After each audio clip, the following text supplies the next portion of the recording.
In one of the richest countries on earth, 7 in 10 Canadians live paycheck to paycheck. The average person owes more than they earn every single year. And somehow, this is considered normal. What happened to the dream? And why does living in Canada feel like slowly sinking in quicksand? With a smile. So how did we get here? How did the country that sells itself as a northern dream end up feeling like a quiet nightmare? Maybe it's because perfection on paper doesn't pay your rent, or cover the 2-hour commute, or fix a broken mental health system that's been running on fumes since Canada was supposed to be the escape plan, the better option. But for millions, it's just a colder version of the same problems. Only this time, wrapped in a polite smile and a $2,500 studio apartment. The irony, while the world praises Canada's universal healthcare, Canadians are crowdfunding insulin. While investors drool over Vancouver real estate,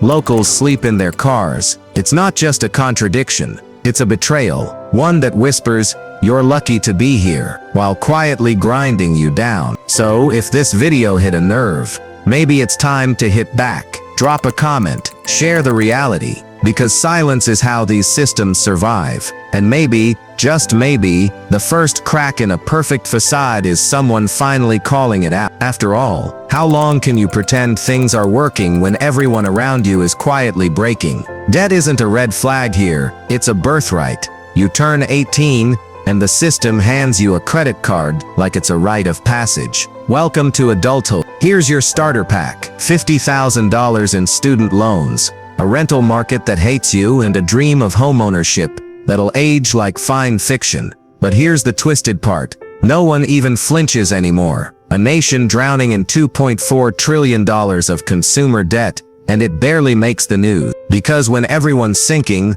the water starts to feel normal. You stop asking why it's flooding, and just learn how to tread. And in Canada, the flood is by design. Wages are stagnant, yet the cost of everything, housing, food, transit, has gone vertical. So, we borrow, and borrow, and borrow, until the debt becomes invisible, until it feels like the only way to survive. So yeah, developed nation sounds nice in a brochure, but if development means developing more debt, who exactly is it developing? And maybe the better question is, what happens when an entire country builds its identity on borrowed time? It used to mean you made it, a house, a mortgage, a front lawn you could call your own. Now, it means you signed up for a 35-year sentence just to stop bleeding rent every month. Ownership isn't a milestone anymore. It's survival disguised as status. And the tragedy, people are still told it's the smart move, that stretching yourself thin for a $700,000 fixer-upper is somehow a win, that tying your life to an interest rate is better than paying someone else's mortgage.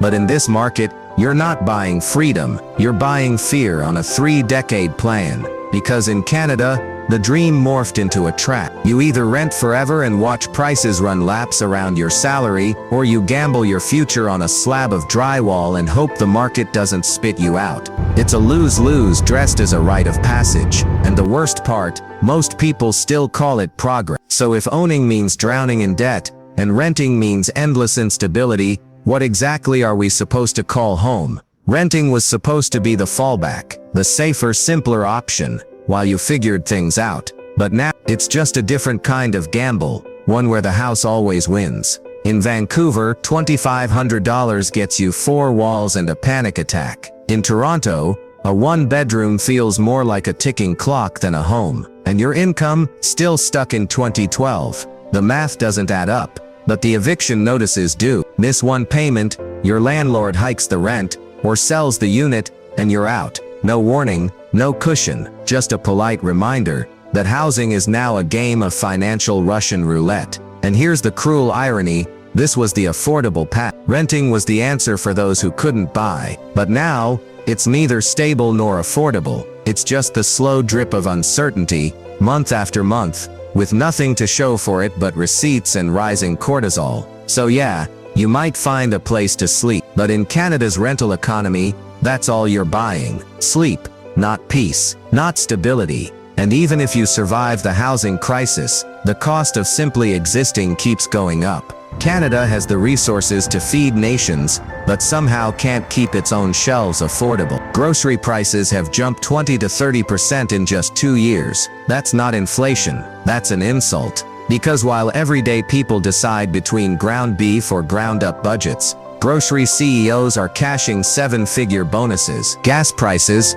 same story. They swing like mood swings, only less predictable and far more cruel. One week it's 1.50, the next it's 2, and no one explains why, because they don't have to. You'll pay it, you have no choice. The richest country in maple syrup can't even guarantee a full fridge. That's not just mismanagement, that's systemic neglect. A country this abundant shouldn't have moms skipping meals so their kids can eat, or seniors standing in food bank lines after 40 years of work. And yet that's the quiet reality. One swipe at a time, credit cards are filling the gap. Again, because in Canada, when the system fails you, your debt doesn't. So if life here feels impossible lately, you're not imagining it. You're just living in a country where survival has a price tag, and it's going up every single day. Half the country is swiping just to survive. Not for luxuries, just groceries, rent, diapers, essentials, and every swipe feels like buying time you can't afford. Because minimum payments are just delay tactics. Interest stacks like bricks, and before you know it, you're buried in a hole you didn't dig but can't stop sinking into. Your credit score becomes your shadow. It follows you everywhere. Job applications, apartment leases, even phone plans. One missed payment, and the system marks you for life. But here's the twist. No one teaches you how any of this works. No class in school, no manual. Just figure it out while the stakes quietly rise. It's a setup. You're punished for being broke, then punished harder for trying to escape it. Try to climb out and the interest rate just gets steeper. So where's the lifeline? The reforms? The policy shifts? Nowhere. Because a system this broken doesn't want fixing. It wants silence, compliance, a nation of quiet debtors politely drowning. And if you're wondering why no one steps in, it's simple. Why fix a game that's rigged in your favor? Government aid in Canada often arrives with a smile and a hidden invoice. CERB felt like a lifeline during the pandemic, until tax season hit, and people realized their survival came with strings attached. Relief, followed by regret. A temporary fix dressed as long-term support. Student loans, same story. You borrow tens of thousands just to qualify for underpaid jobs that barely cover interest. And when you ask for help, you get 6-month deferrals while the clock keeps ticking. It's not assistance, it's delay disguised as dignity. This isn't support, it's sedation. Just enough to keep people quiet, just long enough to make it look like something's being done. Because in Canada, help often means paying later for surviving now. And while everyday people juggle taxes, debt and despair, the banks, they're doing just fine. Record profits, executive bonuses, endless growth. So if you're still waiting for the cavalry to arrive, stop. The system isn't broken, it's functioning exactly as designed. The big 5 banks rake in billions every quarter. While you scrape together mortgage payments, they collect fees you didn't even know exist. And when you ask for advice, you get a product brochure. Not guidance, not empathy, just another upsell in a system that profits from your panic. These institutions aren't neutral. They're designed to from the interest on your loan to the penalty for paying it off early. Everything is engineered to make you lose just enough to keep coming back. Your struggle isn't a glitch, it's the business model. And the irony, they do it with a smile. Polished branches, clean logo, commercials with soft music and diverse families hugging in slow motion. Meanwhile, you're refreshing your banking app wondering if your account will survive the week. But this isn't just about numbers anymore. Because what happens when every dollar is a decision between losing sleep and losing ground? What happens when the weight of surviving this economy starts pulling people under? Let's talk about that next. Because beneath the balance sheets and PR campaigns,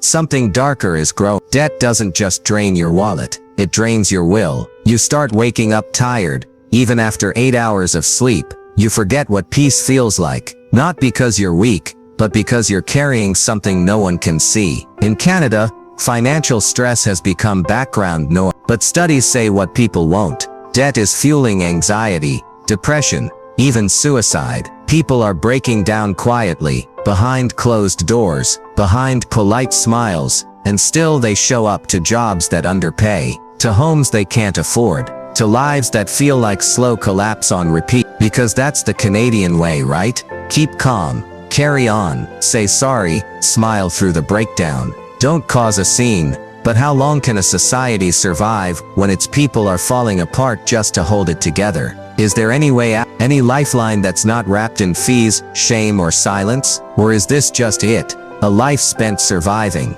not living. Some are trying to claw their way out, selling everything, leaving the cities, moving back in with parents, trading square footage for sanity. Others are diving into side hustles, stock tips, crypto schemes, anything that might offer a flicker of control in a rigged system. Minimalism, van life, expat forums, financial literacy TikToks. It's not laziness, it's desperation dressed as reinvention. But let's be real, most Canadians aren't escaping. They're adapting, shrinking their dreams to fit inside shrinking paychecks, learning to live with less, not by choice but because they have no other option. And even those who escape often do it by playing the same game. Hustle harder, budget tighter, work longer. The system still wins. It just changes shape. Because in Canada, surviving the trap still means living inside it. So what now? What happens when the escape routes start looking like just another loop in the maze? Canada's not just collapsing under debt and inflation, it's collapsing under silence. Because here, politeness isn't just a trait, it's a muzzle. Don't complain, don't make noise, be grateful, be humble. But what if humility is the reason nothing changes? What if the quiet dignity we're so proud of is exactly what's keeping things broken? We suffer in silence, we endure politely, we internalize the failure, like it's our fault we can't afford groceries or a place to live. Because that's the Canadian script. Apologize, adjust, repeat. Meanwhile, the people in charge sleep just fine, comforted by a nation too polite to riot. It's not just economic. It's cultural, a quiet collapse wrapped in maple leaves and middle-class pride. And you have to wonder, how much longer can people hold it in? What would happen if they didn't? What if the politeness cracked and the truth came flooding out? Fast forward 10 years, what does Canada look like if nothing changes? More tent cities, more working homeless, a middle class that's burned out, maxed out, and quietly vanishing. Students graduating straight into bankruptcy, parents choosing between school supplies and heating bills, seniors choosing between meds and meals, all in one of the richest nations on earth. Not because we don't have the resources, but because no one wants to make it awkward. Because holding on to the image of a functioning society feels safer than admitting we're watching it unravel in real time. But maybe that's the breaking point we need. Because collapse doesn't always start with a bang. Sometimes, it's just a slow realization that the life you were promised no longer exists. So here's the truth. Living in Canada doesn't have to feel like drowning. But we have to stop pretending we're dry. If this video hit you, don't let it end here. Share it, comment, say the thing out loud that everyone's been thinking in silence. Because the first step to saving something is finally admitting it's broken. And maybe, just maybe, that's how you start to breathe again.